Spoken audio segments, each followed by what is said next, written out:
50% in the 2025 global survey. What does this mean? We'll get the thoughts of an economist. Isutifiri Rural Bank PLC records impressive 3.5 million cedis profit before tax for the 2025 financial year after suffering a massive loss of over 2 million cedis in 2024. What accounted for this? We shall be telling you. Plus, CSIR Plant Genetic Resources Research Institute warns Ghana is gradually losing indigenous crops and plant varieties as changing consumer patterns, urbanization and climate change threaten the country's agricultural biodiversity. Indigenous crops are disappearing from our plates. And without the gene bank, we cannot make sure that future generations have the opportunity to utilize them. The impetus to conserve these has increased. We have details of this and more for you. Please stay. Business Live on Joy News is brought to you by EcoBank, the Pan-African Bank, and Telecel, connecting energies.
Thanks so much for your time. I am Pious, Kojo Backah. The Securities and Exchange Commission says redirecting part of the estimated $8 billion in annual remittance into investment vehicles could create new opportunities for wealth creation while supporting Ghana's economic development agenda. Deputy Director General in charge of Finance at the SEC, Mensa Thompson, spoke to Joy Business. The Securities and Exchange Commission says it is working to unlock billions of dollars in diaspora capital to deepen Ghana's capital market and support economic growth. Speaking on the sidelines of a consultative engagement with broker-dealers and other market stakeholders, SEC's Deputy Director General in charge of Finance, Mensa Thompson, said recent engagement with Ghanaian communities in the United Kingdom and the United States reveals significant untapped investment potential. There was a lot of problems in terms of Ghanaians in the diaspora who wanted to invest back home and did not know how to go about it. In fact, in the UK, the ambassador raised an issue of a delegation she received from Ghanaian citizens in the UK who wanted to help government invest in any infrastructure project, like the Inca Dam in Ethiopia, where the diasporans raised money for the Ethiopian government to build a dam. They said, look, if government can point out a particular feasible infrastructure project which is income generating and how long it's going to pay for it, the diasporans are willing to mobilize money and come and invest in the project. And that really struck me because I realized that there's a lot of interest in the diasporans to invest back home, but they just do not have the means and the channel to do so. And so it's part of the reasons why we are meeting the brokers who are the market makers here, that there's a wider market out there that you are not looking at. How do we come up with the necessary tools and frameworks to absorb and to attract the diasporan capital to come home? And he added that the engagement with broker-dealers was aimed at enhancing investor protection and addressing risks associated with the growing interest in the capital market. This capital market is booming now. We've seen a lot of activity on the stock market, a lot of activity on the fixed income market. We've had 3 fresh IPOs this year alone. And so you could see that the market is booming. But once the market is booming, there are risks, and we need to be very, very careful what the risks, what the challenges are within the market and address them. We also want to ensure that the broader Ghanaian market is not left out in the improvements in the capital market that is coming up. people understand really what securities are, how they are able to properly purchase some of these securities, and also benefit from the results of the development of the capital market. And so just to encourage broader retail participation, we see a number of uninvested public who do not know where to go and buy bonds, stocks, and who have no idea even how to do this. And so we're engaging the brokers to understand really what the problems are. How do we get the general public to understand this market properly and be able to participate in it? What sort of tools do they need? What sort of investment they need in terms of technology, in terms of mobile apps and other infrastructure that will help create the necessary access that will expand and create more depth for our capital market and more liquidity for our market. According to the Securities and Exchange Commission, Ghanaians abroad remit an estimated $8 billion annually, and the Commission is seeking to channel part of these funds into long-term investments. One of our top stories this hour, Ghana's budget transparency has suffered a major setback, with the country's score falling from 46% in 2023 to 22% in 2025, according to the latest open budget survey by the International Budget Partnership. The report cites delays in publishing key budget documents and the inconsistent release of in-year reports, raising concerns about citizens' ability to scrutinize government spending and hold public institutions accountable. More in this report.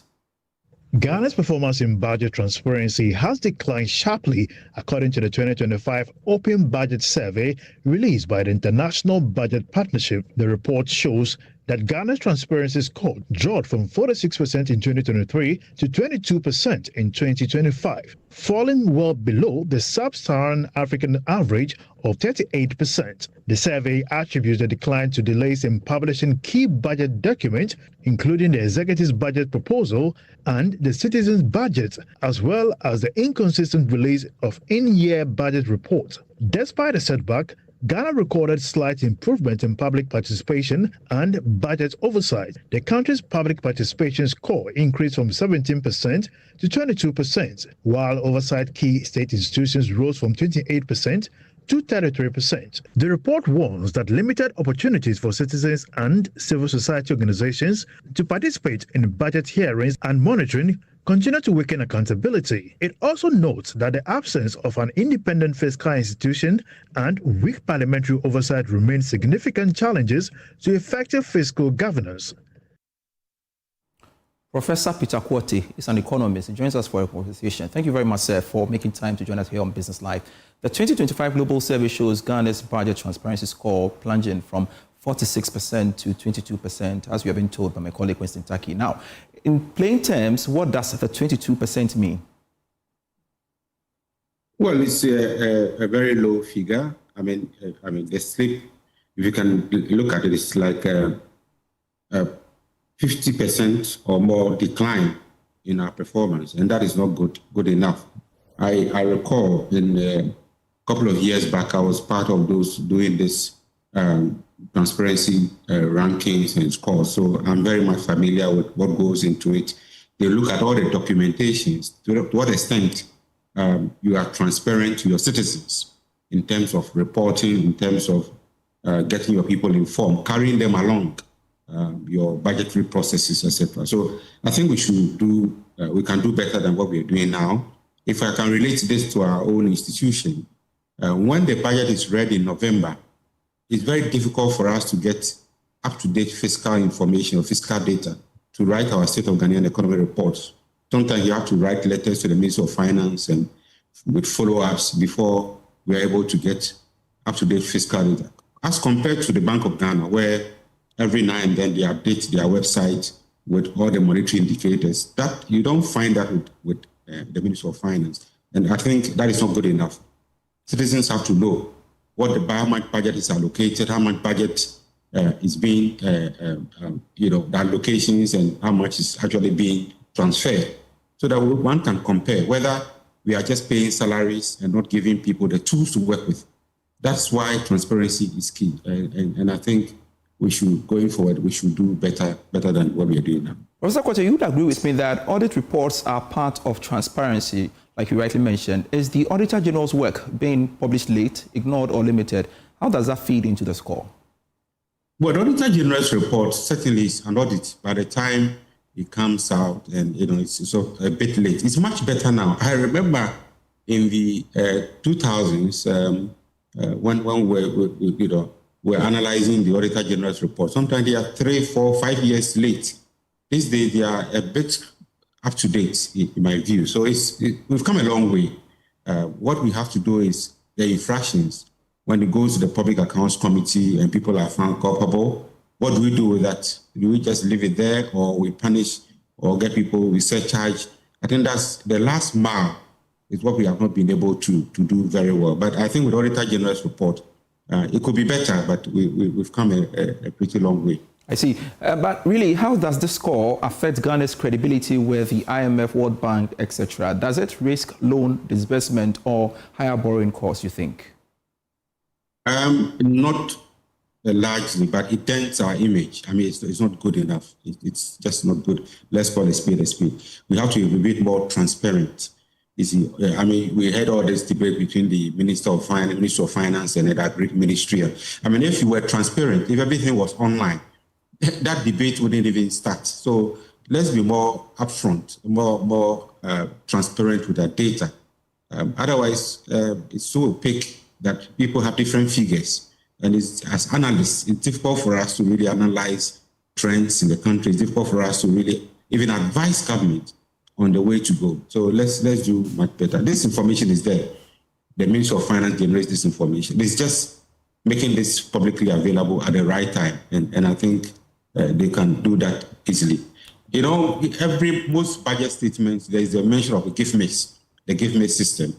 This is an online, this is a software, a system where if everything is being put on the gift mix system, by the click of a button, we'll be able to tell government expenditures and all that and generate a report as and when needed. So I don't think this is very difficult to ask, and the Minister of Finance should set up an up his game as far as this aspect is concerned. Let me find this from you, sir. Foreign portfolio investors and FDI firms read these scores, really. But will this drop make them price in more governance risk when buying Ghana bonds or setting up here in Ghana? Well, certainly true. I mean, it won't be a very major one, but some aspect of their pricing of their risk, analyzing our risk profile, will certainly do. But this is an institution that has been around for a very long time. I remember when I started as a young economist, I was doing some work on part-time for them over 20 years ago. So this institution, the International Budget Partnership, have been around for over 2 decades. So this is a credible institution. Whatever they put out there, investors will look at them and make decisions based on them. So it's not too late. I think it's about time the Minister of Finance looks at this and ups its game. It's doing a lot in terms of ensuring fiscal prudence and all that, but a bit more transparency is needed at this point. Well, it's good you've brought the transparency part, but government may say the score we are learning now is a bit technical and doesn't reflect transparency. Is that a fair defense to make? I wouldn't defend. I honestly, if I were government, I would not defend anything. They have been around for a long time. So when they were scoring us high, we were fine with it. Is it now that our score is low that we then have issues with it? Let's take this. Let's take as positive feedback.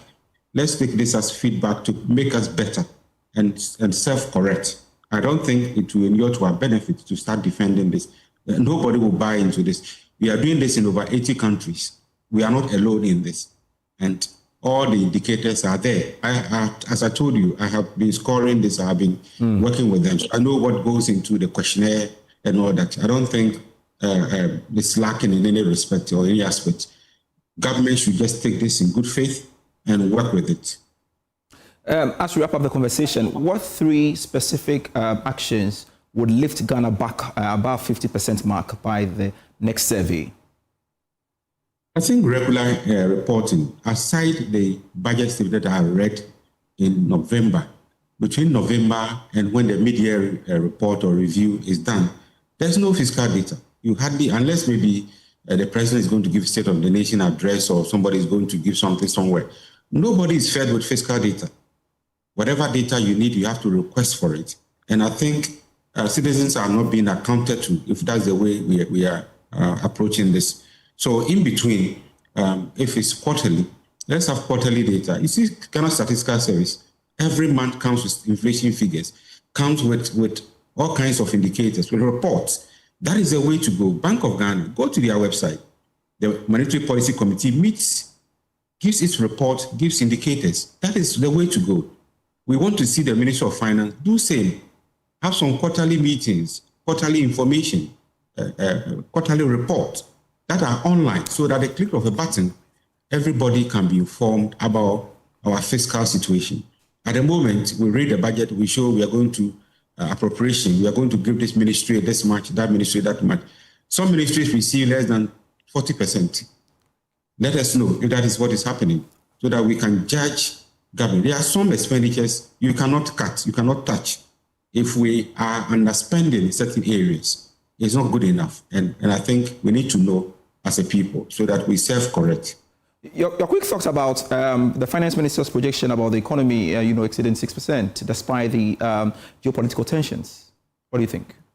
Oh, yes. I mean, we have achieved relative stability. There is confidence. So he has every right to project higher figures. But he should be a bit cautious as well because we cannot predict the outcome of this war. It may prolong, it may not. So, yes, it's good to be positive. It's good to be upbeat about the economy, but let's tread cautiously with our projections. If he's expecting higher, I think he says within the oil and gas industry, how much have we invested? How much are we ramping up production? Or is just because global oil prices are going up and therefore we are projecting to grow higher? I mean, these are questions we need to be asking. Are we increasing productivity in key sectors, agri, manufacturing, and therefore we are projecting higher growth? Or it's just because oil prices on the global market has gone up beyond what we projected in our budgets in November, and therefore we expect to grow higher? I think these are critical things we need to look into. But otherwise, it doesn't harm to be more positive about the economy, certainly. All right. Thank you very much, Professor Peter Quartey. Thank you so much indeed for joining us here My on pleasure. Business Life. Let's take a quick break. We'll be right back with more.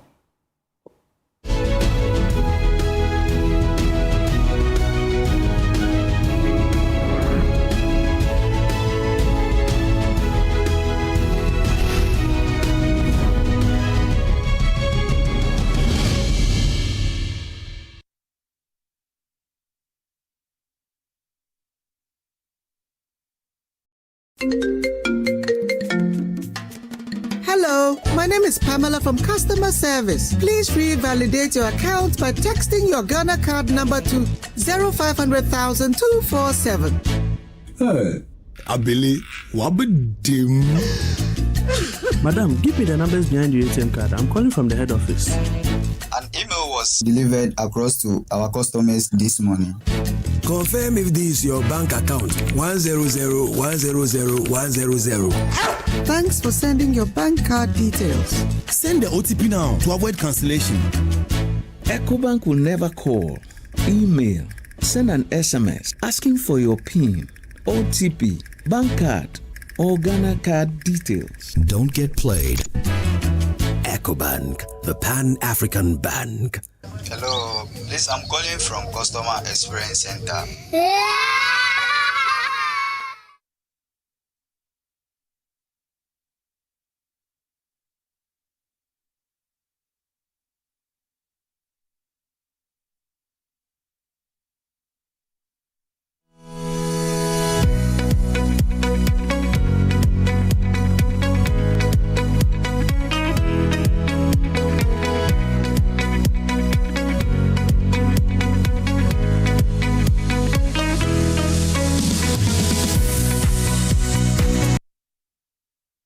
Much for staying on. Director of the CSIR Plant Genetic Resources Research Institute, Dr. Daniel Ashikote, is warning that Ghana is gradually losing indigenous crops and plant varieties as changing consumer preferences, urbanization, and climate change threaten the country's agricultural biodiversity. Speaking on Joy Business's Agribusiness Month on the Super Morning Show, he says preserving local crop varieties is critical to safeguarding food security, agricultural resilience, and future breeding programs. There is an emergency going on. indigenous crops are disappearing from our plates. And without the gene bank, we cannot make sure that future generations have the opportunity to utilize them. And mind you, I think in your brief, it says that now the impetus to conserve these has increased. It has never been so, serious. Now you have climate change increasing at a rapid pace. And even amongst we ourselves, our tastes are changing. Yeah. Our kids no longer eat some of the things that we used to eat. Even rice. Excuse my language, they say 2 Jimmy rice. They don't like it. So once these disappear from our plate, the effect they have is that the farmer who cultivates them has to abandon them, because when he harvests, he will not get anyone to pick it up, and he needs to survive.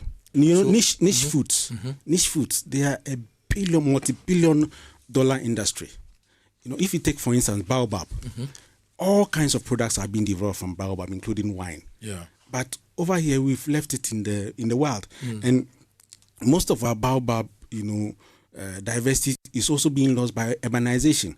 When we're kids, you find them in the middle of town, people sit under. Yeah. But these days, roads are being constructed, community center and other things.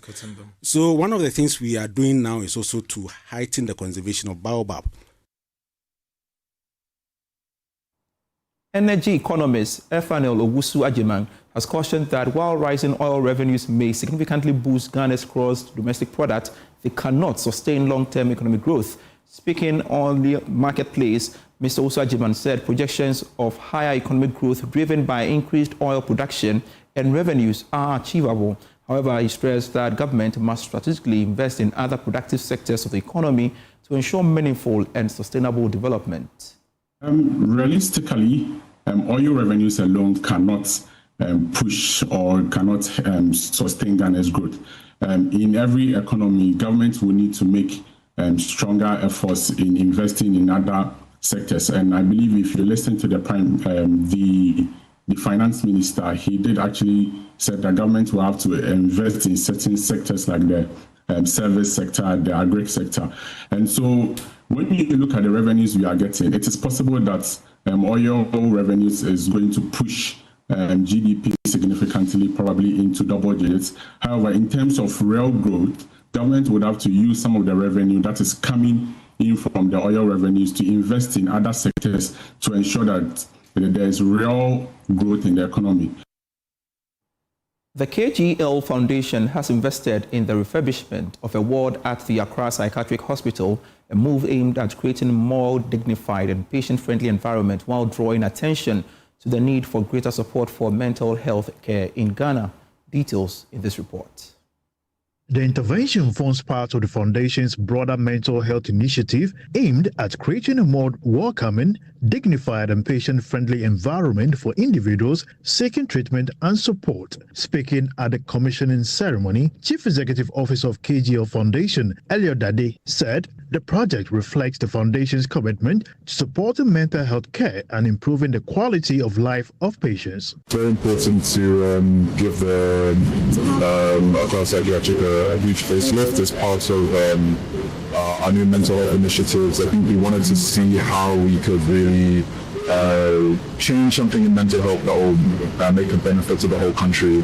And I think once you've seen the space before, once you see it now, it really, because when you want to step into a space to help with the mental health issues, it really helps with the visual of the place. It's somewhere that you want to go, like not somewhere where it's like where you're feeling down or depressed. So I think the visual facelifts is real with benefit to the patients. And then also we want to bring in more investors. We want to show people that this is a health facility, just like any other health facility worth investing in, because mental health in this country is worth taking seriously. Hospital Director of the Accra Psychiatric Hospital, Dr. Kojo commended the Foundation for the initiative, describing the transformation as one that will enhance patient care and improve the overall hospital environment. So there have been several renovations of a smaller scale that have tackled a number of areas in the past, but I think this is the most comprehensive comprehensive renovation that has been done to this facility so far. This renovation has changed the image of the hospital. Literally, it's the full frontage of the hospital has changed. People look at it as a place that is now more modern, more accessible, more pleasant to come and receive their care. The consulting rooms are now better equipped for the job they have to do. We can offer patients our privacy now. Families can have privacy here, and it's safer for our staff. The commissioning ceremony brought together key stakeholders in the mental health sector who reiterated the importance of partnerships in addressing the challenges facing mental health care delivery in the country. Ghana's healthcare and pharmaceutical sector continue to attract international attention as industry players push for greater investment in local production. At the inauguration of the 5th West Africa Pharma and Healthcare Expo in Accra, stakeholders highlighted opportunities within Ghana's growing healthcare market and called for stronger partnerships to transform the country into a pharmaceutical manufacturing hub. Details this report. Healthcare professionals, pharmaceutical manufacturers, investors and policymakers gathered in Accra for the inauguration of the 5th West African Pharma and Healthcare Expo. The event brought together key players in the healthcare value chain to explore investment opportunities, technology transfer and partnerships aimed at strengthening healthcare delivery across Ghana and the West African sub-region. Chief Executive of ACE Group, Pravin Singh, says Ghana has become one of the most dynamic healthcare and pharmaceutical markets in West Africa, driven by population growth, increasing healthcare awareness, and expanding healthcare infrastructure. Today marks another significant milestone in our journey, and I'm delighted to see so many distinguished healthcare professionals, pharmaceutical leader, policymaker, manufacturer, distributor, investor. Ghana has emerged as one of the most dynamic healthcare and pharmaceutical market in West Africa. With a growing population, increasing healthcare awareness, expanding hospital infrastructure, and rising demand for the quality medicine, medical equipment, diagnostic laboratory solution for healthcare technology. The country imported a substantial volume of pharmaceutical medical devices, hormone laboratory equipment, healthcare technology, and hospital supplies each year, creating an immense opportunity for international partnership technology. The Ministry of Health believes the continent must move beyond dependence on imported medicine and medical technologies. Representing the ministry, Director of Technical Coordination, Dr. Hafiz Adam Taha, called for increased investment in local manufacturing and innovation. Africa must make the transition from being a net importer of medicines and medical technologies to becoming a producer, innovator, and exporter within the global health value chain. Ghana is strategically positioning to lead this transition in West Africa. Our political stability, our strengthened regulatory environment, and our access to a regional market of over 400 million people make us a compelling and credible investment destination for investors. Stakeholders say achieving this vision will require stronger collaboration between government, investors, manufacturers, and research institutes to build a competitive pharmaceutical industry capable of serving both local and regional markets. Grateful you could be part of Business Life for today. I am Pious, Kojo, Backah. See you at 8 p.m. with Prime Business. Business Live on Joy News was brought to you by EcoBank, the Pan-African Bank, and Telecel, connecting energies.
The once clean and clear rivers and water bodies in the country continue to bear the scars of relentless galamsey activities.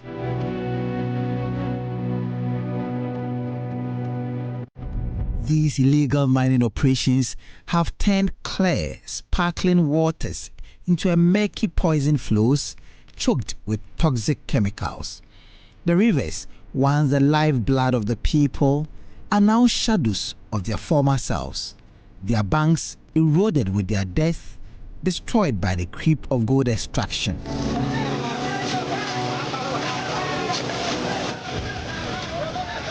The aquatic life of the rivers and water bodies in Ghana have all but vanished, choked by mercury and cyanide used in the crude extraction processes.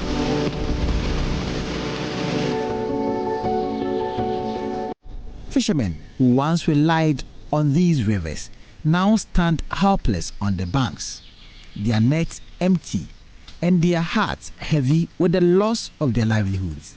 The rivers, once a source of sustenance and joy, have become a symbol of despair and destruction.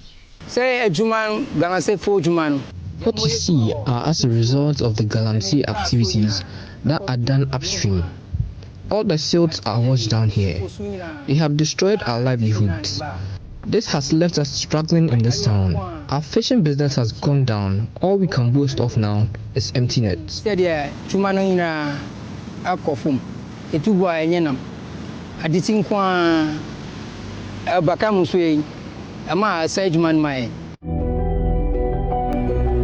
Along the banks of the Pra River, Alfred Loko stands, staring at the murky water. Alfred fishes and farms here at the Anlo Beach, a community near Shamai in the western region. Alfred remembers a time when he could see the riverbed clear and swarming with fish. Now the water is a thick, toxic sludge, the result of illegal mining activities. Galamsey